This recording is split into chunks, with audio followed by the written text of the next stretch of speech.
Hello everyone, I V Vijay Durga, working as lecturer in DNR College Autonomous, Bhimavaram. Today I am going to explain Hilbert space definition and some theorems. These topics in the functional analysis subject. The paper code of the functional analysis is 301. Okay. In the first slide, we have definition of Hilbert space. Let H be a complex Banach space, then H is called a Hilbert space if a complex number inner product of x comma y, inner product of x and y is associated to each of the two vectors x and y in such a way x comma y bar equal to y comma x and alpha x plus beta y comma z is equal to alpha of x comma z plus beta of y comma z. X comma x is equal to norm x square for all x y z belongs to H and alpha comma beta are scalars. Here H is complex Banach space, that means we choose H is some complex number and also satisfies the complete definition. Complete means every Cauchy sequence in H is convergent. Then H is a complex Banach space, and also if H has complex inner product, we denoted it bracket x comma y is called inner product of x and y, and it is satisfies some conditions. These are x comma y bar is equal to y comma x, alpha x plus beta y comma z is equal to alpha of x comma z plus beta of y comma z. X comma x is equal to norm x square for all x y z belongs to H. Alpha beta are scalars. Okay, next going to be another slide with theorem. Statement of the theorem is, in a Hilbert space, prove that alpha x minus beta y comma z is equal to alpha of x comma z minus beta of y comma z. Next, x comma beta y plus yz is equal to beta bar of x comma y plus gamma bar of y x comma z. X comma beta y minus gamma z equal to beta bar x comma y minus gamma bar x comma z. Next, finally, x comma 0 is equal to 0 for all x belongs to H, and 0 comma x is equal to 0 for all x comma belongs to H.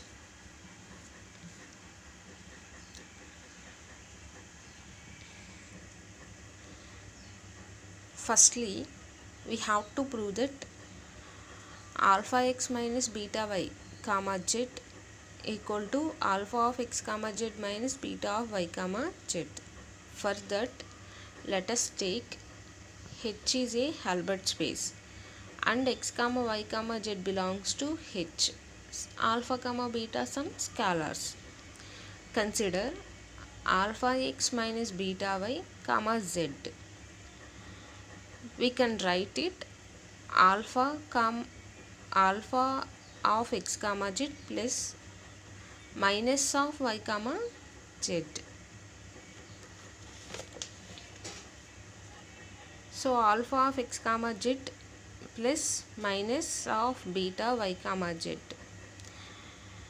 Because here x, y, z belongs to H, H is in a Hilbert space, so every element in H are written as inner product of x and y. Then multiply with z. So we can write alpha of x comma z minus beta of y comma z.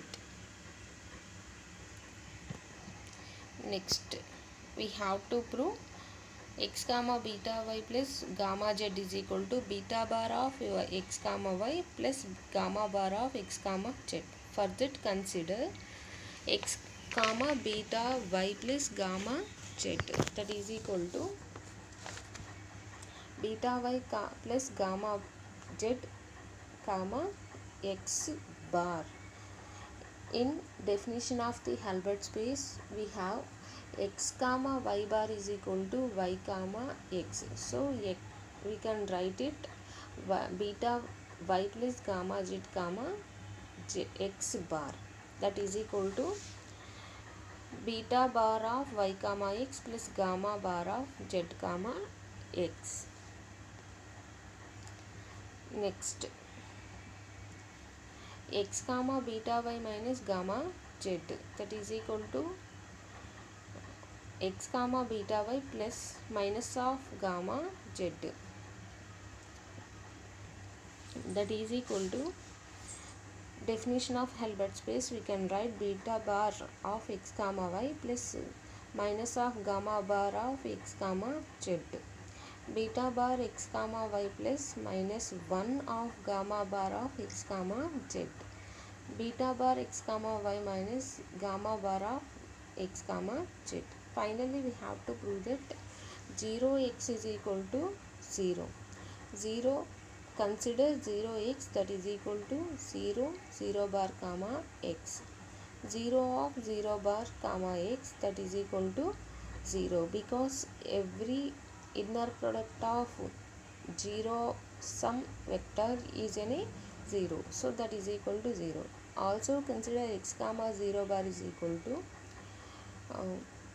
from the definition we can write 0 bar comma x. Every element of the every inner product of 0 comma some scalar or vector is a 0, so that is equal to 0 bar. So every 0 bar is a 0.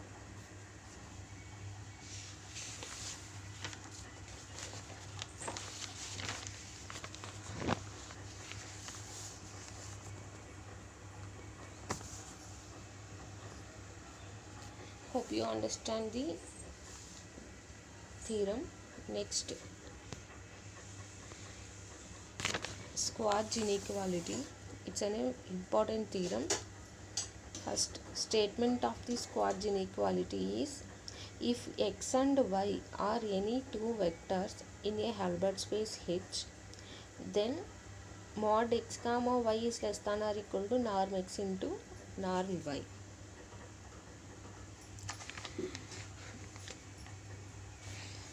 Here x and y are two vectors in H.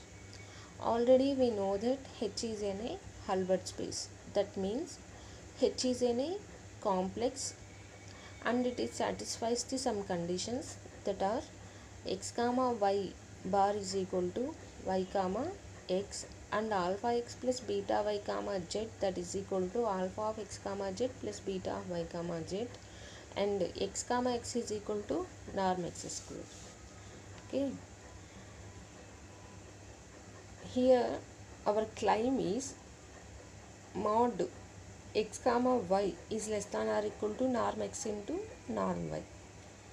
So we have to prove that the theorem into two cases. For first case is going to be proof. First consider, let x and y are two vectors in Hilbert space. Okay, next, from the first case, if y is equal to 0, so here y is equal to 0, then norm y is also 0, and inner product of x comma y, that is equal to x comma 0. Every element in the inner product of x comma some vector is in a 0, so that is equal to 0. In this case both are vanish and the result is clear. Okay, next case we have y not equal to 0.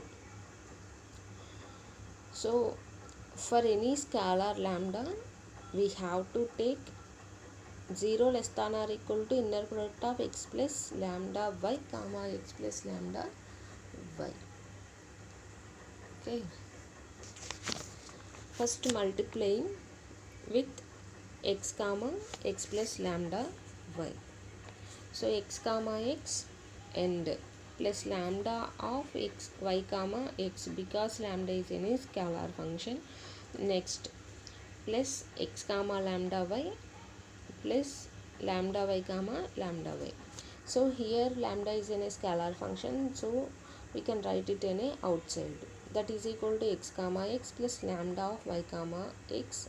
Here lambda x comma lambda y, so lambda is in a scalar function, we can write it in a outside, so lambda y is becomes in a lambda bar of x comma y plus lambda comma lambda bar of y comma y.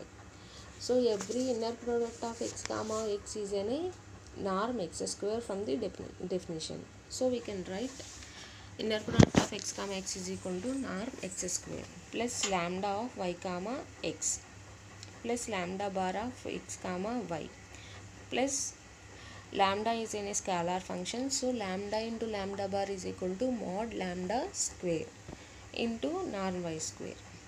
Since we can assume y is in a not equal to 0, so that implies norm y is also not equal to 0. Take lambda equal to some minus inner product of x comma y by norm y square. So substituting the equation 1, we have norm x square minus inner product of x comma y minus x comma y bar by norm y square minus mod x comma y square by norm y square plus mod x comma y square by norm y square, so which is any greater than or equal to 0, because our assumption is 0 less than or equal to some condition, so it is any greater than or equal to 0.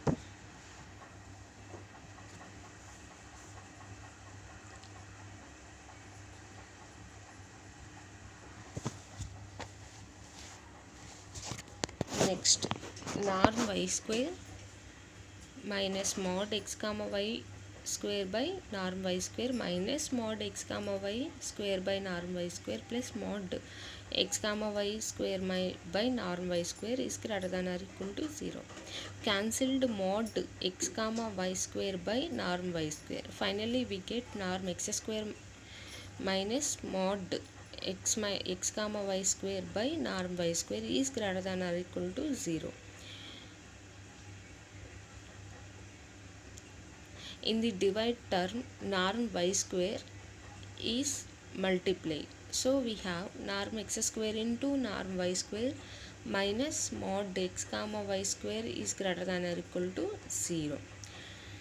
So which can be written as mod x comma y square is less than or equal to norm x square into norm y square. Cancelled square on the both side, then mod x comma y is less than or equal to norm x into norm y. Hence proved the theorem. Hope you understand, students. Next slide we have another theorem, that is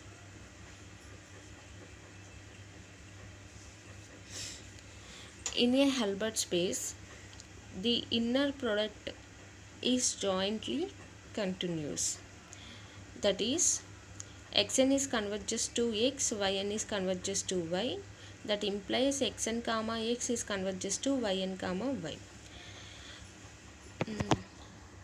So briefly explain theorem is statement: in a Hilbert space the inner product is joint continuous.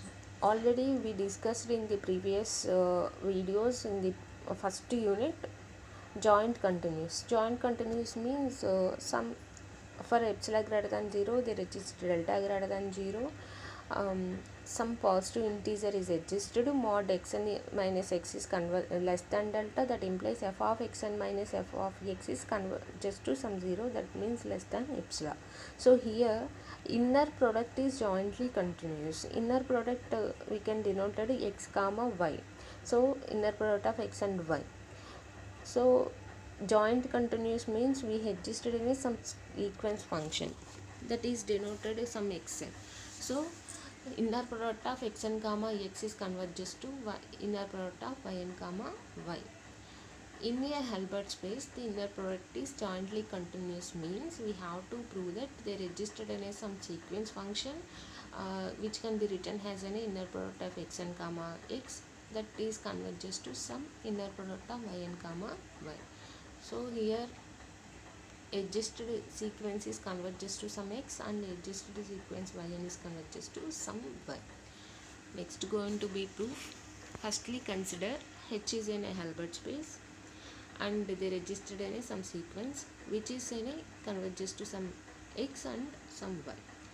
So here we have to prove inner product is jointly continuous. For that we have to prove that xn comma x is converges to yn comma y. So it is enough to prove that mod xn comma x minus inner product of yn comma y is less than epsilon. For that consider mod inner product of xn comma x minus inner product of yn comma y.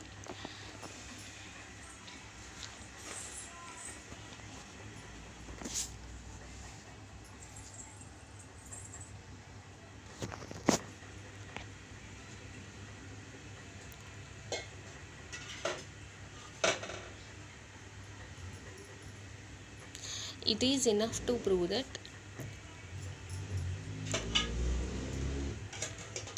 mod xn comma x minus yn comma y is less than epsilon. For that consider mod xn comma x minus inner product of yn comma y. So adding some condition xn comma y. So we can write mod xn comma yn minus inner product of xn comma y plus inner product of xn comma y minus inner product of x comma y. So from the definition of the Hilbert space we can write it mod xn comma yn minus y plus xn comma x comma y which is in a less than or equal to mod xn comma yn minus y plus mod xn minus x comma y is less than or equal to norm xn norm yn minus y plus norm xn minus x into norm y. Already we know xn is converges to some x and yn is converges to some y. So norm xn for that means xn minus x is converges to 0, yn minus y is converges to some 0. So we can write mod xn comma x minus yn comma y is converges to some 0. That means xn comma x is converges to yn comma y. So inner product of xn comma x is converges to inner product of yn comma y. That means it is in a jointly continuous.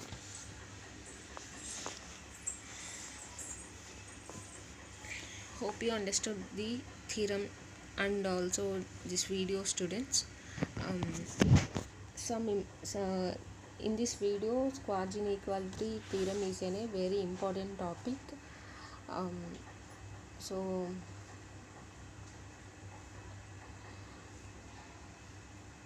understood very clearly, I think so. I will give you some assignment questions in the Google Classroom app. Post the answers in the Google Classroom. So thank you all.